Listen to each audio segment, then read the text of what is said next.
What's going on, people? Myke C-Town here with another episode of Backpack Classics, where I talk about indie and underground classic albums that I feel like wouldn't get touched by dead end hip-hop. And I put the polls on my Patreon, so if you want to get in on the voting, make sure you guys go become a patron. And this one actually won some months ago, and I just totally forgot about it. So, man, let's talk about Del the Funky Homosapiens, No Need for Alarm. So for you that don't know, in case you've been living in like a hole in the ground somewhere for the past few decades, Del is one of the founding members of the California hip-hop group, collective, crew, Hieroglyphics, which included him, Casual, Pep Love, Souls of Mischief, and Extra Prolific at one point, which maybe we'll talk about them at some point as well. But I've talked about this album before, and I spoke about how I got into the Hyro crew. It was through the Plan B skate video called Virtual Reality. It came out back in '93. The video was littered with Hyro shit, and I just fell in love with these guys' sound. The first Hyro related music on the video was Souls of Mischief, but I can't remember the first artist project that I actually bought. But I know that Del's No Need for Alarm was one of the early ones. And it's still to this day one of my favorite hip-hop albums of all time. Flows, raps, beats, everything, man. This album is class. So it starts off with You're in Shambles, which has such a dope beat. Great live drum sound, some strings, maybe it's a cello, some horns. But the thing is, it's not really like typical jazzy. It was a production style that I hadn't really heard before. And when Del comes in, he sounds so smooth on this beat. I'm the monster, coming in closer, I'll roast ya, not never worry about competition. Listen, I can twist men into pretzels, my jet skills can outrun, cause it's fun, I'm not done. The next song, Catch a Bad One, which was actually produced by Casual, it's a banger, man. More dope drums, more string sounds. There's a lot of elements and nuances in this beat that reveal themselves more as the beat goes along, and it's really, really, really dope. And I always liked the end of the last verse on this song. Sign the peace treaty or you'll be needing medical attention when I leave you bleeding. Throw a monkey wrench in your program, crammed up your ass, and it's just too bad, son. Catch a bad one. It's not always what Del says that's so dope, it's the way he says it. He has such a dope flow and such a dope voice that even if he were to say a whack line, I feel like it would still sound good. And that line is not whack, by the way, I'm just saying.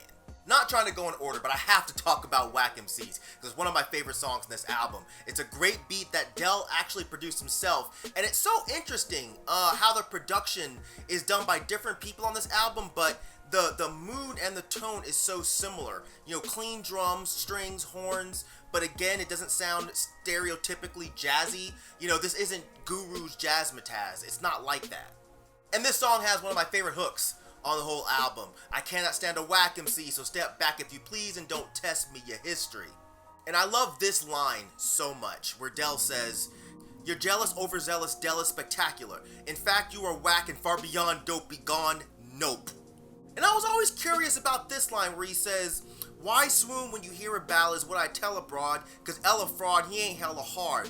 What L is he talking about? On Genius, it claims that he's talking about himself, but that just doesn't make any sense given the lines. And I thought for a while that he was talking about LL Cool J, but LL hadn't really switched to doing like the chick hop tracks yet. So I don't know, man. Any of my backpacker rap nerd viewers, let me know your thoughts on this. Again, I'm not trying to go in order, but just those first 4 tracks on this shit are just so on point. So I gotta mention the title track, No Need for Alarm. This one's produced by Domino, who produced a lot of the Hyro stuff back in the day. And this shit is really, really, really fresh. And this has an example of what I'm talking about earlier with Del making shit that other rappers couldn't pull off sound dope. I think the lore from my thought connected to the microphone, so check the cycle tone.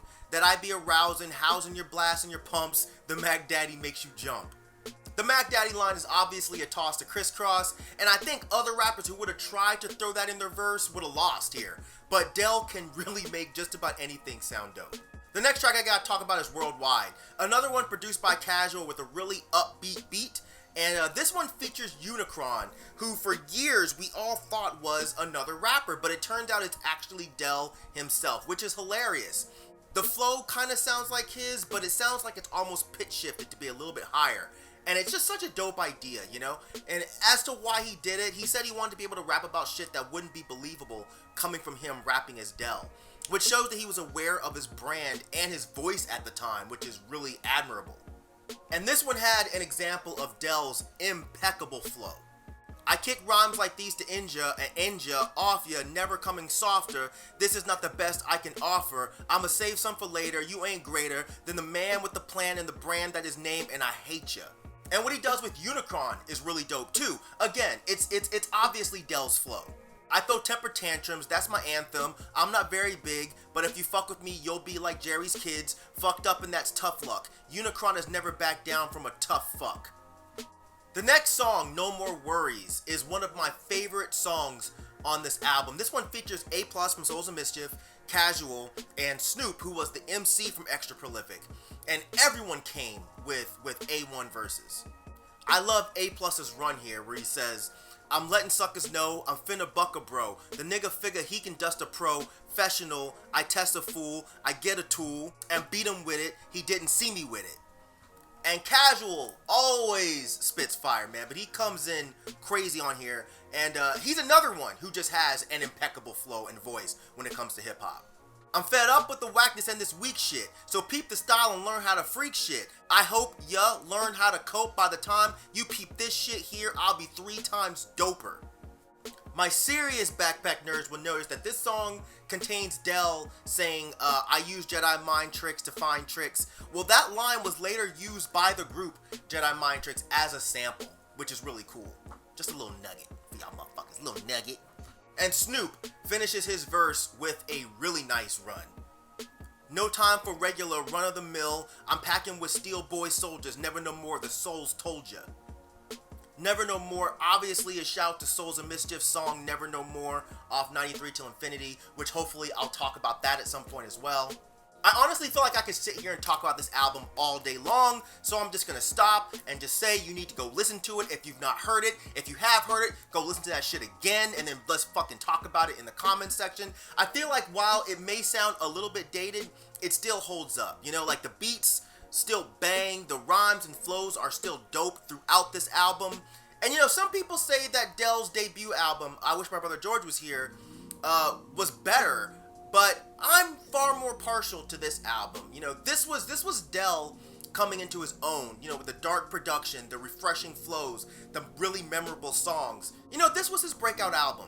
And it's such a shame that Elektra did such a shit job promoting this. You know, I feel like this album could have propelled Del to mainstream status, but he was dropped for reasons that I still don't understand to this day. I'm assuming it was poor sales, but it didn't seem like that when it came to underground hip-hop. Like, this album was really, really buzzing.